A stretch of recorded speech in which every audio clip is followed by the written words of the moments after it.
Kita awali dari informasi pertama, sempat terekam video amatir detik-detik angin kencang disertai hujan deras melanda perkantoran Kabupaten Bandung Barat.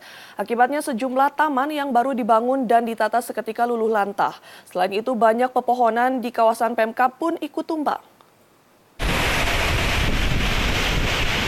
Hujan deras disertai angin kencang menerjang komplek perkantoran pemerintahan Kabupaten Bandung Barat, Jawa Barat, Senin siang.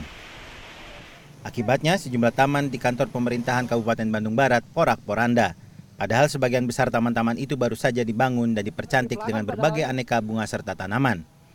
Selain itu, sejumlah pohon yang ada di sekitar kantor Pemkab Bandung Barat juga tumbang.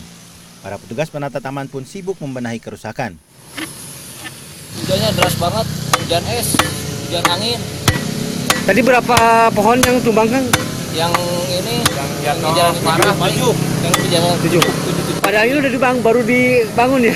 Baru dipasang. Paling ada 3 mingguan lah. 3 mingguan. Menanggapi cuaca ekstrim yang kerap terjadi di wilayah Kabupaten Bandung Barat, Kepala Bidang Kedaruratan dan Logistik Kabupaten Bandung Barat menghimbau agar masyarakat berhati-hati.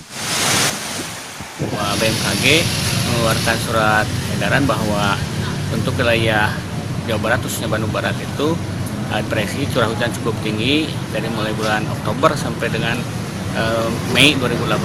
Oleh karena itu, per tanggal 21 November sampai dengan 2 Mei kita menetapkan status siaga darurat banjir dan longsor. Hujan deras disertai angin kencang di kawasan Bandung Barat ini juga menumbangkan rumpun pohon bambu sehingga menimpa rumah warga. Tresna Pamungkas, Bandung Barat.